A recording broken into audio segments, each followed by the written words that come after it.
Hello बच्चों, कैसे हैं आप सभी? अच्छे से हैं? चलिए आगे चलते हैं। मैं hero Singh Rawat, PGT in commerce, department of school education Haryana, आप सभी को +1 अकाउंटेंसी में अकाउंटिंग इक्वेशन करवा रहा हूँ।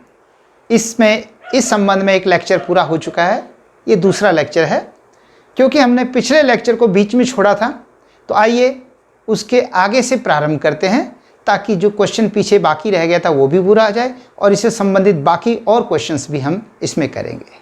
चलें, अब पॉइंट नंबर 5, पांचवा पॉइंट है, good costing 50,000 was sold for cash at a profit of 10%. Goods costing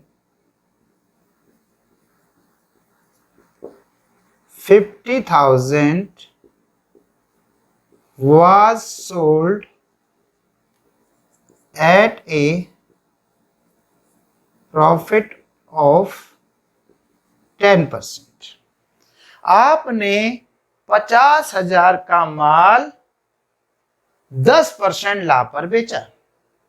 goods costing 50,000 was sold for cash, was sold for cash at a profit of 10%, 10% लाभ पर बेचा। तो बच्चे 50,000 का माल 10% महंगा, एक बार चेक करें, ये 50,000 हुआ, इसका 10% हुआ, 10/100, एक जीरो इससे कट गई, एक इससे कट गई, तो 5,000 हो गया। तो यानी 55,000 में बेचा। कितने में बेचा? 55,000 में बेचा है। तो देखिए 55,000 कैसे होगा? 50,000 का माल बेचा। कैसे बेचते माल? माल उठा के ग्राहक को दे देते और ग्राहक से पैसे ले लेते हैं। लेकिन यहां पर हाँ कैश ही बेचा, ठीक है, तो कैश आ जाएगा। माल कितने का जाएगा? 50 का। कैश कितना आएगा? बताइए 55, क्योंकि महंगा तो बेचोगे ना थोड़ा बहुत। तो आपके पास यहां पर कैश तो बढ़ेगा 55,000, कैश तो बढ़ेगा 55, लेकिन माल, ये रहा स्टॉक, ये कितने का कम होगा बताओ? ये कम होगा आपका 50,000 का, क्योंकि कह रखा है ना कि 50,000 की लागत का माल बेचा है 10% महंगा। तो 55 कैश आएगा, लेकिन आपका 50 का माल जाएगा। जब 50 का माल 55 में बेचोगे तो आपको 5,000 का फायदा हुआ कि नहीं? वो लाभ मालिक की पूंजी को बढ़ाता है, क्योंकि जिससे भी जो भी लाभ होगा मालिक की पूंजी बढ़ेगी, जो भी नुकसान होगा मालिक की पूंजी घटेगी, है कि नहीं? तो मालिक की पूंजी में यहां हम +5,000 कर देंगे। किस बात के करें? जो लाभ हुआ है 5,000, 5 ही का तो फायदा हुआ। इधर से 50,000 का माल गया, उधर 55 आया, तो 5 ही तो फायदा हुआ, तो 5। अब ये न्यू इक्वेशन क्या बनेगी बच्चे? यहां पर न्यू इक्वेशन बनेगी, न्यू इक्वेशन बनेगी 1,55,000। तो मेरे पास कैश, यहां पर कोई इफेक्ट नहीं पड़ा तो जीरो, तो ये रहेगा +50 का 50 ही रहेगा। और ये 90 में से 50 माइनस हो गया, तो अब भी 40,000 का प्लस बचा हुआ है। 90 का प्लस था, 50 का माइनस हो गया, 40 का बच गया। और इधर यहां कोई इफेक्ट ही नहीं पड़ा, इसलिए जीरो, तो वही प्लस आपका 40,000 रहेगा। और ये प्लस हो चुका है इसमें 5,000, तो 2,05,000 हो गया। 2,05,000 और 40,000, 2,45,000 आपका लाइबिलिटी साइड का टोटल। इधर का देख लीजिए, 1,55 और 50, 2,05,000 और प्लस 40, 2,45,000। ठीक है, ये आपका न्यू इक्वेशन है। अब 6 पॉइंट है, good costing 30,000 was sold on credit for 32,000. Goods costing 30,000, 30,000 का माल was sold on credit. Goods costing 30,000 was sold on credit for 32,000. 30,000 was sold on credit for 32,000। 30,000 का माल 32,000 में बेचा। जैसे पहले 50,000 का 55 में बेचा था, ऐसे 30,000 का माल 32 में बेचा। अब लेकिन इस बार good costing 30,000 was sold on credit, उधार माल बेचा है आपकी। तो बच्चे जब माल बेचोगे तो आपका माल तो कम होगा कि नहीं होगा? होगा। कितने का माल कम होगा? 30,000 का, क्योंकि आपने 30 वाला ही तो 32 में बेचा है, तो आपका माल कम हो जाएगा 30। नगद तो बेचा नहीं, अगर नगद बेचता तो मेरा कैश बढ़ जाता। अब की तो उधार बेचा है और वो भी 30 वाला 32 में। तो बच्चे क्या पैसे आ गए? नहीं, बाद में आएंगे। तो जैसे हमने किसी के देने थे इसी तरह से अब लेने भी तो हैं। तो अभी लेने हैं तो वो एक बन गया डेटर्स। तो अब एक नया नाम और आ गया, डेटर्स। क्या कहेंगे इसको? डेटर्स। और डेटर्स यहां पर कितने के बढ़ेंगे? 32,000 के। तो बच्चे अगर पीछे से कुछ नहीं हुआ है तो पीछे प्लस 0, यानी इसका टोटल 0 आएगा। फिर इसमें 0 किया तो प्लस इसका 0 आया, फिर इसमें 0 किया 0 आया, 0 किया 0 आया, 0 किया और 0 आया। अब आगे चलेंगे सवाल। इसी तरह एक ये पॉइंट रह गया था, इसमें पहले 0 करो, फिर ये 0 टोटल आ गया, 0 किया तो 0 टोटल आ गया, फिर 0 किया तो इसमें 0 टोटल आ गया। अब 40 जोड़ा तो 40 आ गया। अब आगे क्वेश्चन चल पड़ा। ठीक है, 32। 30 का माल कम हुआ, 32 आपके डेटर बढ़ गए। 30 का तो कम हुआ, 32 के बढ़ गए। क्या इससे 2,000 का फायदा नहीं हुआ? हुआ ना। तो फायदा होगा तो मालिक की पूंजी बढ़ेगी, तो 2,000 मालिक की पूंजी में प्लस कर दिए जाएंगे। तो अब मेरी न्यू इक्वेशन जो बनेगी वो क्या बनेगी बच्चों? न्यू इक्वेशन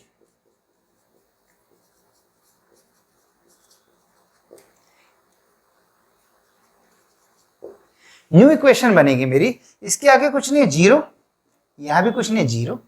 और टोटल जब इसके आगे कुछ नहीं किया तो 0, वो तो कर ही रखा है। तो 1,55,000 तो ये रहेगा, प्लस 50 ये रहेगा,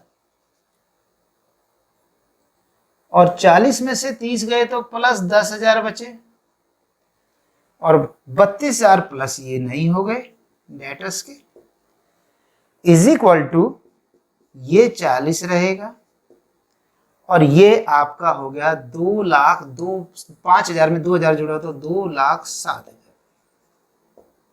ठीक है बच्चे, देख लीजिए। अब इसको मिटा दूं मैं, क्योंकि क्वेश्चन की जगह कम है, अभी मुझे कुछ पॉइंट और करने हैं, 6 पॉइंट और करने हैं, तो इसको ऊपर लेके चलता हूं। ठीक है, अब मैं ये मिटा रहा हूं, और मिटाने के बाद यहां से मैं न्यू इक्वेशन स्टार्ट कर दूंगा, इसी को मैं ऊपर लिख दूंगा। ठीक है, बाकी मैं मिटा देता हूं और आपके आगे चलते हैं। बच्चों, मैंने जो बोर्ड में मतलब जगह कम हो गई थी, तो जो नीचे बैलेंसेस थे वो मैंने ऊपर लिख दिए। आपको नहीं लिखना, आपको तो आगे चलाना है नेक्स्ट पेज पर, लेकिन समझ लीजिए यही था ना, 1,55,000, 50,000, 10,000, 32,000, 40,000 और 2,07,000, ये मैंने नीचे से उठा के आगे ले। अब 7th पॉइंट है, loan of 40,000 was taken from Anil. Anil से 40,000 का लोन लिया। Loan of ₹40,000 was taken from Anil. Anil से आपने 40,000 का लोन ले लिया। लोन आपने उससे उधार मांग लिया कि भाई मुझे पैसे चाहिए। जब लोन लोगे तो कैश आया ना, तो कैश बढ़ेगा आपका यहां पे 40,000। बढ़ेगा कि नहीं? उधार लिया तब भी बढ़ेगा, माल बेचो नगद बेचो तब भी बढ़ेगा। तो कैश हमारा बढ़ गया 40,000 पे।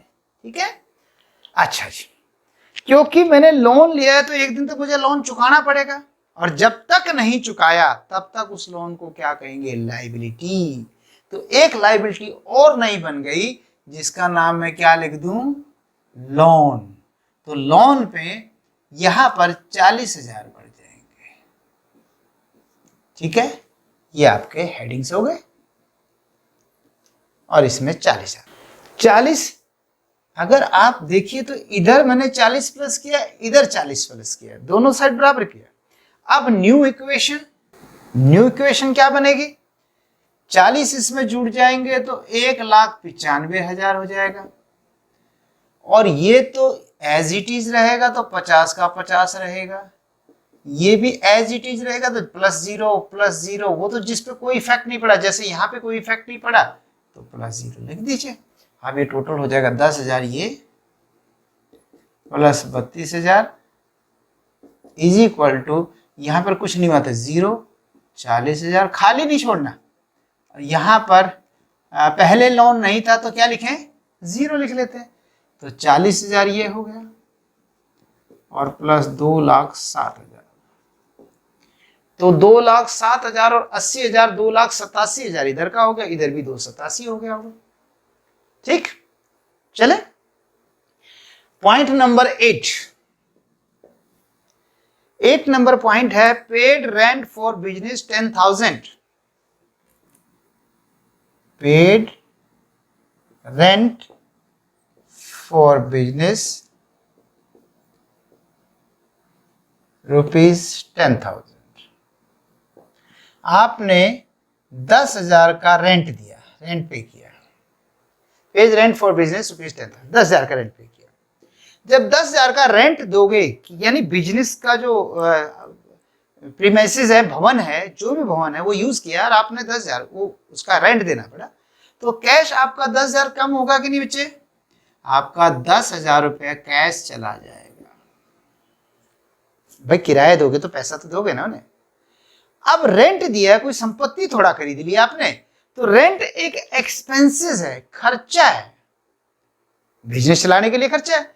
तो बच्चे 10,000 रुपए का मालिक को नुकसान हो गया। क्या हो गया? नुकसान। कोई संपत्ति नहीं आई कि एक फर्नीचर खरीदा तो पैसा दे दिया, फर्नीचर आ गया, यहाँ तो किराया दिया तो इसलिए कोई संपत्ति तो आई नहीं, बल्कि यहाँ पे खर्चा हो गया, इसलिए मालिक की कैपिटल बताइए क्या होगा? घट जाएगी। तो यहाँ पर आपकी 10,000 रुपए कैपिटल घट जाएगी और बाकियों पे कोई फर्क नहीं पड़ा है, तो बाकियों को एज इट इज 0 + 0 + 0 0 + 0 बाकी सबको ऐसे फिल कर दीजिए। अब ये हो गया 195 में से 10 गए तो 1,85,000 plus 50,000 plus 10,000 plus 32,000 is equal to 40,000 plus 40,000 और प्लस, क्योंकि 2,07,000 में से 10,000 जाएंगे तो 7 तो ये बचा और ये बच गया 10 में से 1 9, तो 1,97,000 रुपये बच गए बच्चे। 1,97,000 कैपिटल के। ठीक है, अब उससे आगे चलते हैं। ये हो गई आपकी न्यू इक्वेशन। और अब 9th पॉइंट है paid to creditor mister Suresh 39,000 in full settlement of his account. Paid to creditor mister Suresh, paid to creditor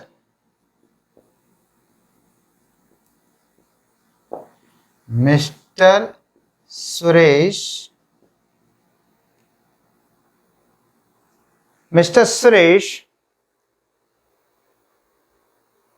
39,000 in full settlement of his account.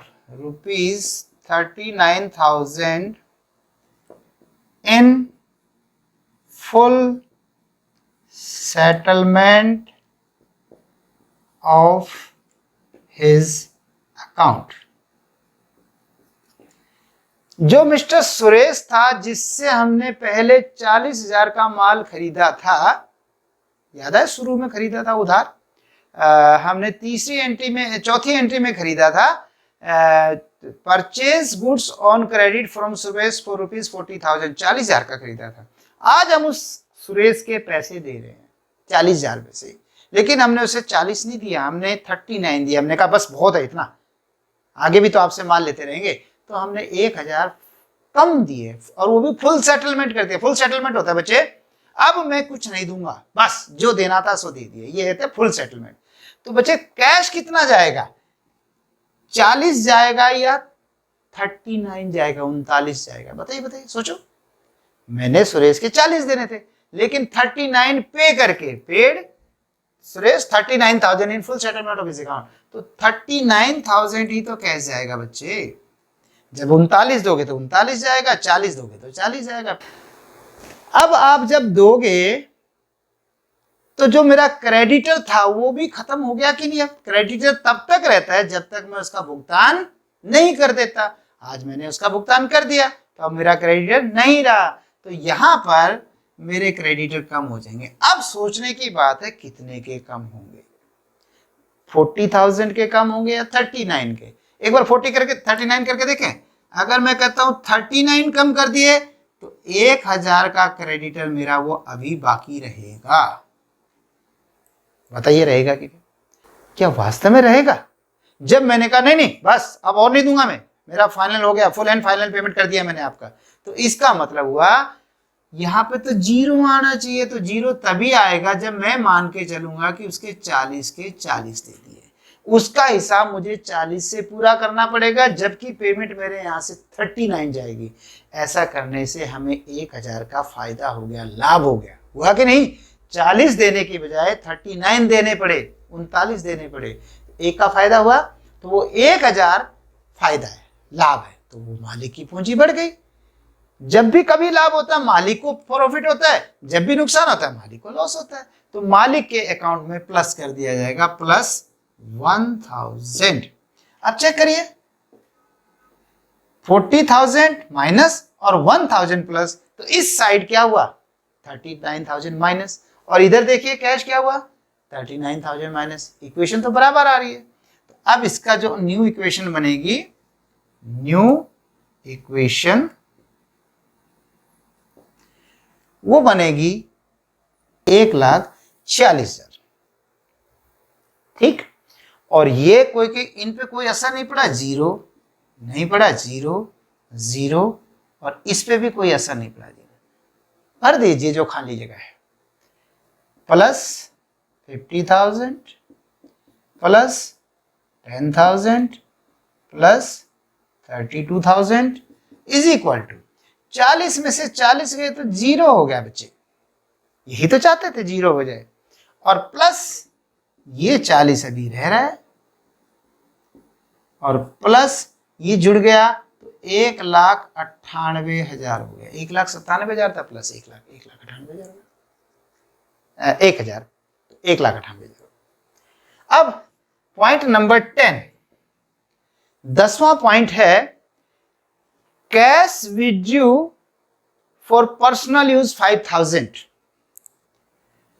Cash withdrew for personal use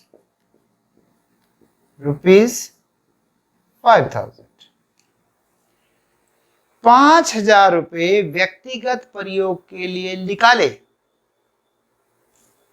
घर के लिए, अपने personal use के लिए निकाले, तो बचे 5,000 तो कैश कम होगा ही होगा। माल खरीदो तब भी कम होगा, नगद खरीदो, किसी की पेमेंट दो तब भी होगा, और घर ले जाओ तब भी कैश तो कम हुआ ना, तो कैश कम हो गया। दूसरी बात, क्या कोई संपत्ति बढ़ी? नहीं, ये तो ड्राइंग्स हो गई। जब घर ले जाता है मालिक तो क्या कहते हैं उसे? ड्राइंग्स। तो ये लॉस नहीं है, क्योंकि जब मालिक पूंजी लाता है वो प्रॉफिट नहीं है, और वापस घर लेके जाता है वो लॉस नहीं है। तो ड्राइंग कर ली तो कोई लॉस नहीं हुआ, लेकिन पूंजी तो कम हुई ना। जो पूंजी लाया था उसमें से कुछ पूंजी उल्टी ले गया, तो पूंजी तो कम हुई। तो यहां पर पूंजी कम हो जाएगी ड्राइंग के नाम से 5,000। ठीक है, 5,000 ड्राइंग कम हो जाएगी। अब देखिए बाकियों पे कोई असर नहीं पड़ा, 0 plus 0 plus 0 is equal to 0 plus 0। जिन पे कोई कुछ नहीं हुआ तो as it is new equation बन गई बच्चे। 1,46 में से 5 गए तो 1,41,000 हो गए, और प्लस 50,000 है, ये प्लस 10,000 है, प्लस 32,000 है, इज इक्वल टू ये तो 0 हो गया, ये 40,000 हो गया, और ये प्लस, इसमें से 5 कम हो गए तो 1,93,000 हो गए। ठीक है, ऐसे करके उसके बाद पॉइंट नंबर 11 में, अब 11th करेंगे। 11th पॉइंट है salary outstanding 20,000 rupees. Salary outstanding rupees 20,000। 20,000 salary के बकाया थे। ये आउटस्टैंडिंग को हिंदी में आदत कहते हैं, आदत। अभी आगे चल के समझाएंगे बच्चे। अगर किसी की सैलरी यानी कोई खर्चा, कोई एक्सपेंसेस अगर हम समय पर ना दे पाए तो वो आदत कहलाता है, आउटस्टैंडिंग कहलाता है, जो कि हमें आगे देना है। जैसे हमारे साल के खाते बंद हो गए और अगर हम सैलरी देनी तो थी लेकिन दे नहीं पाए तो उसे आउटस्टैंडिंग कहते हैं। बाकी डिटेल में बाद में समझाएंगे। तो बच्चे, एक 20,000 की सैलरी जो देनी थी नहीं दी गई। पहले एक काम करते हैं, पहले ये सोचते कि अगर दे देते तो क्या फर्क पड़ता। तो ये फर्क पड़ता, 20,000 तो मेरे कैश में कम होते। करना नहीं है, ये समझना है, मैं मिटाऊंगा अभी इसको, कि 20,000 दे देते तो 20,000 कैश कम होता। और क्योंकि सैलरी एक्सपेंस है, खर्चा है, कोई संपत्ति तो बड़ी नहीं, तो इससे मालिक की पूंजी घटेगी, तो मालिक के यहाँ पर 20,000 रुपये कम हो जाते। ऐसा होता, क्या होता, इधर कैश कम, उधर मालिक की पूंजी कम। लेकिन सैलरी तो हमने दी ही नहीं।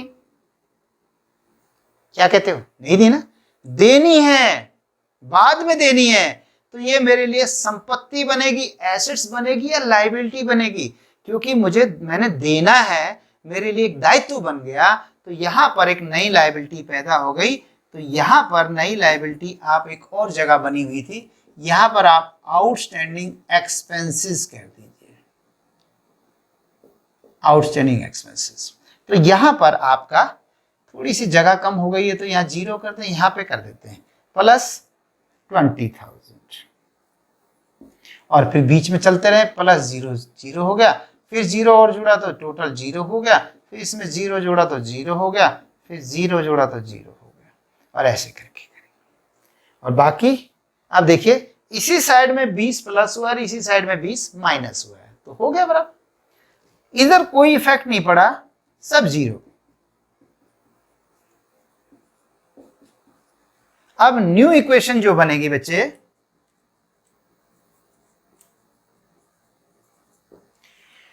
ये 1,41,000 होगी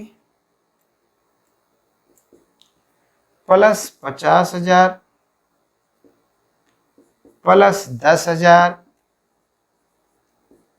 प्लस 32,000 और इज इक्वल टू 0, 40,000, 20,000 और प्लस इसमें क्योंकि 1,93 में 20 माइनस होंगे तो 1,73,000 हो जाएगा। ठीक, अब मैं लास्ट पॉइंट करने जा रहा हूं, प्रीपेड इंश्योरेंस 10,000, 10,000 रुपये प्रीपेड इंश्योरेंस दिया। 12 पॉइंट, प्रीपेड इंश्योरेंस। प्रीपेड होता है पूर्वदत्त, पूर्वदत्त। पूर्वदत्त क्या होता है, अगर कोई एक्सपेंसेस इस वर्ष का नहीं है और आपने फिर भी चुका दिया, उसे प्रीपेड कहते हैं। जैसे कि बीमे का, आपने बीमा आगे का करवाया और आपने चुका दिया अभी, उसे प्रीपेड कहते हैं। किसी मालिक को कहा कि हमारे यहाँ क्यारी ठीक कर देना और ये पकड़ो कुछ एडवांस, ये प्रीपेड हो गया।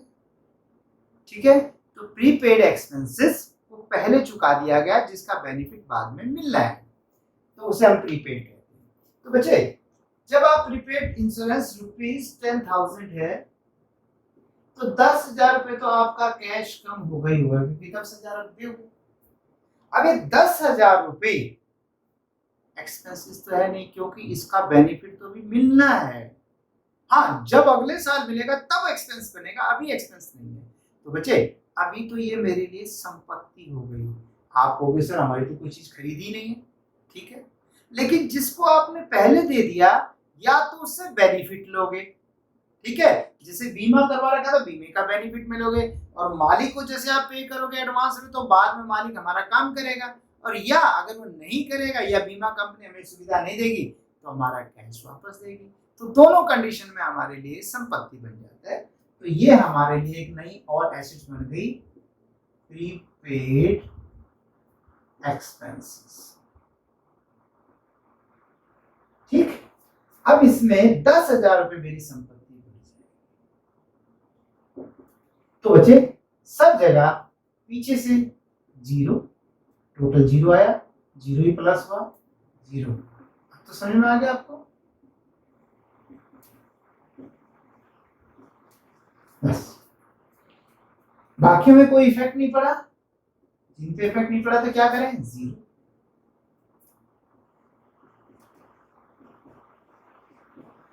ओके बच्चे, अब इसका टोटल, ये फाइनल इक्वेशन, अब इसे फाइनल इक्वेशन कह सकते हैं। क्यों कह सकता हूं? क्योंकि अब मेरा क्वेश्चन ही समाप्त हो गया। तो फाइनल इक्वेशन हो गई 1,41,000 में से 10 गए तो 1,31,000, ये 50,000 प्लस रहेगा,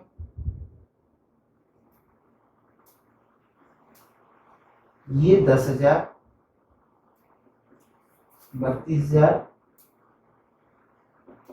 10,000, 0, 40,000, 20,000 और 1,73,000, और इसको बंद कर दीजिए। ये आपका क्वेश्चन समाप्त हो गया। अब अगर बैलेंस शीट में लिखना हो तो देखिए मेरी एसेट्स 1 2 3 4 5 पांचों, cash, machinery, stock, debtor, prepaid, सब के सब है, तो ये पांचों तो एसेट्स में लिख दूंगा मैं। लिख सकते हो ना, एक जगह कैश इतना, मशीनरी इतना, ये इतना, और दूसरी तरफ लायबिलिटी साइड में क्रेडिटर तो है ही, तो क्रेडिटर लिखना ही नहीं है। ऐसा नहीं लिखना क्रेडिटर 0, लिखना ही नहीं, जो चीज खत्म वो नहीं लिखते। लेकिन हाँ, लोन लिखा जाएगा 40,000, आउटस्टैंडिंग एक्सपेंसेस लिखा जाएगा 20,000, और कैपिटल लिखा जाएगा 1,73,000, और इस प्रकार से हमारा क्वेश्चन समाप्त हो। ठीक है बच्चों, अब हम कुछ इक्वेशन बेस्ड क्वेश्चन करेंगे। उसको समझने के लिए पहले हम एक छोटा सा उदाहरण देखते हैं। एक रेहड़ी वाला सुबह अपने घर से 1,000 रुपये लेके चला और उसके पास कोई पैसा नहीं है। 1,000 रुपये लेके गया, मंडी में जाके उसने आम खरीदे और अपनी रेहड़ी में भर लिए, और फिर उन आमों को बेचता हुआ जो भी पैसा मिलता तिजोरी में रखता गया, और शाम को जब पूरी रेहड़ी का माल बिक चुका था, कुछ नहीं बचा, शाम को जब उसने तिजोरी खोली तो उसमें उसे 2,500 रुपये मिले। शुरू में 1,000 रुपये लगाए थे, जिसे मैं ओपनिंग कैपिटल कह सकता हूं, ओपनिंग कैपिटल कह देते हैं 1,000 रुपये, और शाम को जब उसने तिजोरी खोली तो क्लोजिंग कैपिटल के तौर पे उसमें 2,500 रुपये निकले। सुबह 1,000 लगाए, शाम को 2,500 मिले। बताइए उसने कितना कमाया? बहुत आसान है, 1,500 रुपये। कैसे? 1,000 माइनस 2,500, ठीक है, या 2,500 माइनस 1,000। नहीं, हम दिमाग में तो ऐसा कर लेते हैं, 1,000 में से 2,500 घटा देते तब भी 1,500, 2,500 में से 1,000 घटा देते तब भी 1,500। लेकिन जब करने लगे ऐसे तब पता चलता है 1,000 में से 2,500 घटाओगे तो -1,500 हो जाएगा, और 2,500 में से 1,000 घटाओगे तो +1,500 होगा। तो ये सही है, ये रॉन्ग है। पहली बात तो ये कि दोनों अलग अलग हैं। इसी प्रकार से अगर आप इसमें गौर करें तो किस में से क्या घटाया? जो सुबह की कैपिटल थी उसमें से शाम की कैपिटल घटाई, या जो शाम को कैपिटल बन गई उसमें से शुरुआत की कैपिटल, सुबह वाली कैपिटल घटाई? कौन सी घटाई? शाम वाली में से सुबह वाली घटाई, और ऐसे घटाने से जो अंतर आया उसे कहा गया प्रॉफिट। तो हमारा एक प्रॉफिट का फार्मूला निकल के आया है, profit is equal to closing capital minus opening capital. ये हमारा फार्मूला निकल गया है कि क्लोजिंग कैपिटल माने जो बाद की कैपिटल उसमें से ओपनिंग घटा दो तो आपका प्रॉफिट आ जाएगा। ओके, बिजनेस के बारे में देखें, इसी बिजनेस के बारे में, तो बिजनेस में तो ऐसा नहीं होता रोज रोज प्रॉफिट निकालना, तो हम साल में एक बार प्रॉफिट निकालते हैं। तो इसी को आप क्लोजिंग कैपिटल माने वर्ष के अंत की कैपिटल मान लीजिए, और ओपनिंग कैपिटल का मतलब है वर्ष के शुरुआत की कैपिटल। तो यदि आपके पास दोनों कैपिटल हो तो क्लोजिंग में से ओपनिंग घटाओ तो आपका प्रॉफिट आ जाएगा, और बाय द वे ओपनिंग ज्यादा हो तो लॉस हो जाएगा। ठीक है, समझ में आ गया? चलिए अब इसको थोड़ा सा और इसमें पॉइंट डालते हैं। सुबह वो 1000 रुपए लेके चला, ओके, रास्ते में जब वो रेडी भर के ला रहा था माल की, तो किसी व्यक्ति ने उसके 1000 रुपए देने थे पहले के, वो उसने 1000 रुपए उसे दे दिए कि भाई बड़ी दिनों में आप मिले, ये आपके पैसे पकड़ो और धन्यवाद। अब वो पैसे कहाँ रखता, उसने वो पैसे भी तिजोरी में डाल दिए। सुबह घर से लाया था 1000 और अब रास्ते में जो मिले वो उसने तिजोरी में डाल दिए। उसको क्या कहें? सुबह वाली को तो समझ में आ गया ओपनिंग कैपिटल। ये जो बीच में 1000 रुपए आए इसको क्या कहें? इसको कहें एडिशनल कैपिटल, यानी एडिशनल कैपिटल।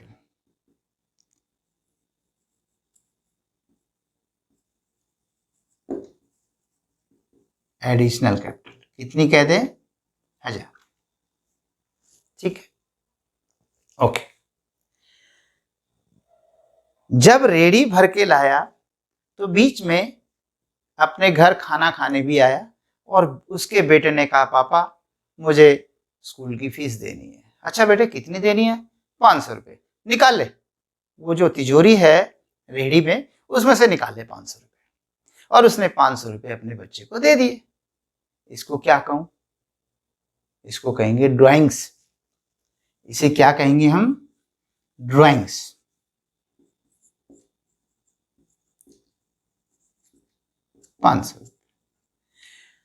शाम को जब उसने अपनी तिजोरी खोली तो अब भी उसमें 2500 रुपये ही निकले। अब बताओ उसने कितना कमाया? आसान है।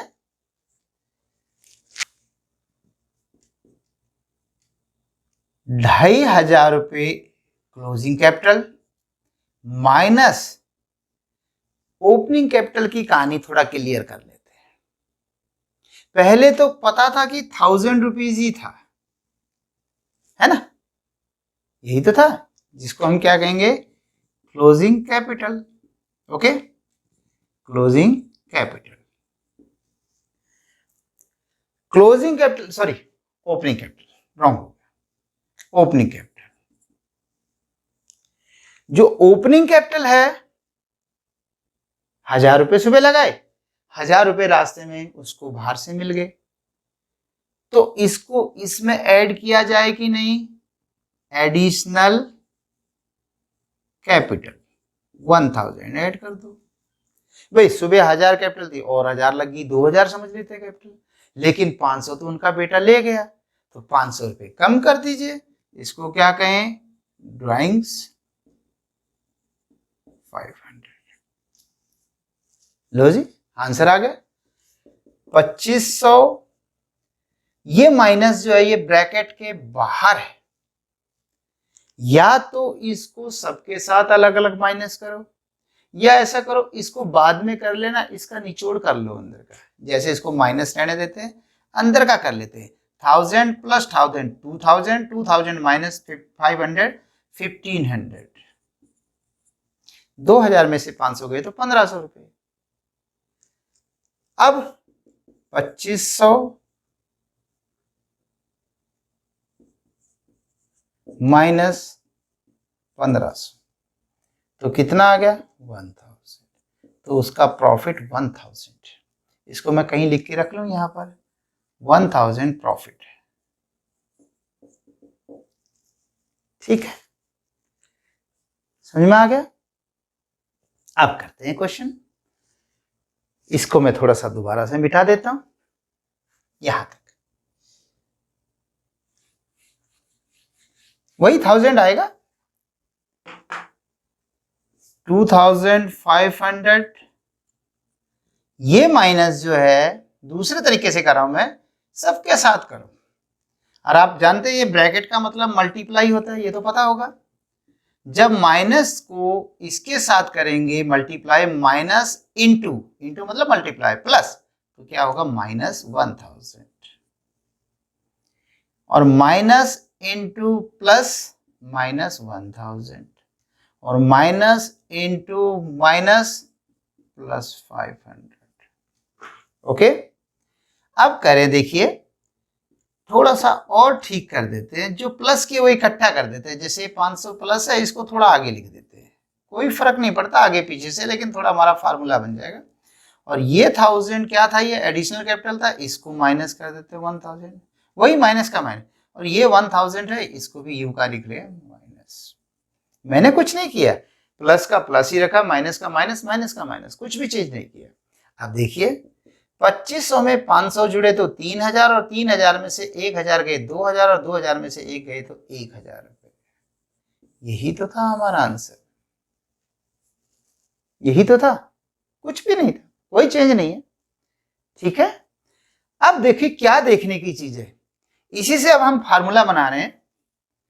ये थी आपकी क्लोजिंग कैपिटल, क्या थी, क्लोजिंग कैपिटल। उसमें 500 रुपए जोड़ा है, 500 क्या था, ड्राइंग्स,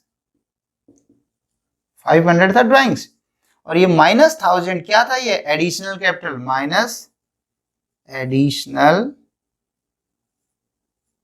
कैपिटल,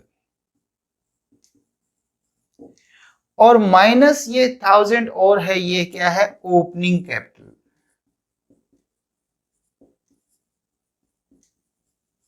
लीजिए ओपनिंग कैपिटल, ठीक है। ये आपका फार्मूला बन गया है। तो प्रॉफिट का फार्मूला हो गया, क्लोजिंग कैपिटल में ड्राइंग जोड़ो। वैसे ओपनिंग में तो माइनस होते, लेकिन क्लोजिंग में लोगे तो ड्राइंग जोड़नी पड़ेगी। और एडिशनल कैपिटल कैपिटल के साथ जुड़ती थी ओपनिंग के, लेकिन क्लोजिंग के साथ करोगे तो माइनस होगी, और माइनस ओपनिंग कैपिटल होगी। ऐसे करके आपका प्रॉफिट हो जाएगा। तो यही जो है आपको एक उदाहरण के माध्यम से करवाते हैं। चलें आगे, एक उदाहरण करते हैं। A started business on 1 April 2019 with a capital of 4 lakh. 1 अप्रैल 2019 को उसने ओपनिंग कैपिटल लगाई 4 लाख रुपए। On 31 March 2020 he had assets worth 6 lakh.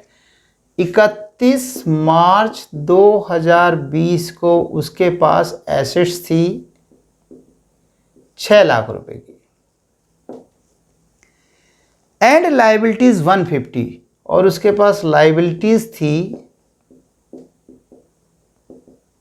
1,50,000। देखिए बच्चों, हमारा formula assets is equal to liability plus capital. तो क्योंकि मेरे पास एसेट्स भी है, लाइबिलिटीज भी है, कैपिटल नहीं है, तो क्यों नहीं लाइबिलिटीज को इधर से उधर ले जाओ। तो इधर प्लस है तो माइनस हो जाएगी, यानी एसेट्स में से लाइबिलिटी घटाओ। ये कैपिटल नहीं, ये तो ओपनिंग है, तो साल पहले की है, तो यहां पर आपकी क्लोजिंग कैपिटल आ जाएगी। क्लोजिंग कैपिटल कैसे आ जाएगी, एसेट्स में से लाइबिलिटी घटाएंगे, यानी 6 लाख में से 1.5 लाख घटाएंगे तो 4.5 लाख रुपए आपकी क्लोजिंग एसेट्स होगी।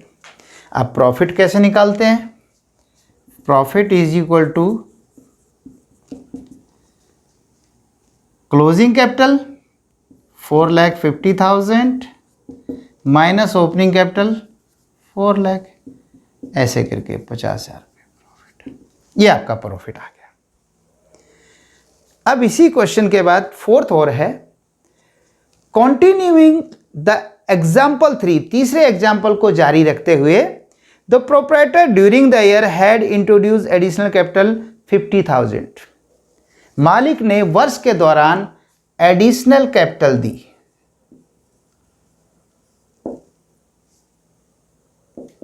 एडिशनल कैपिटल 50,000 रुपये और पूंजी लगाई 50,000, जैसे वो रेडी वाले ने लगाई थी। And had withdrawn 30,000 for his personal use, और उसने ड्राइंग भी किए हैं 30,000 रुपये। अब बताइए कितना प्रॉफिट आएगा। अभी तो 50 आ रहा था, अब सिचुएशन बदल गई, अब आएगा प्रॉफिट इज इक्वल टू कितना आएगा, जो क्लोजिंग कैपिटल है उसमें ड्राइंग जोड़ दीजिए, ड्राइंग कितनी है 30,000, माइनस एडिशनल कैपिटल घटा दीजिए कितनी 50,000, और माइनस ओपनिंग कैपिटल घटा दो कितनी 4 लाख रुपए, ये कैपिटल। तो ऐसे करके 4.5 लाख में 30,000 जुड़े तो 4,80,000, 480 में से 50 गए तो 4,30,000, और उसमें से 4 लाख गए तो 30,000 रुपये। तो अब आपका प्रॉफिट 30,000 होगा। तो ये था बच्चे क्वेश्चन। मुझे लगता है आपको समझ में आ गया होगा, समय भी ज़्यादा हो गया है। ओके, फिर अगले चैप्टर में मिलते हैं। Bye bye, take care.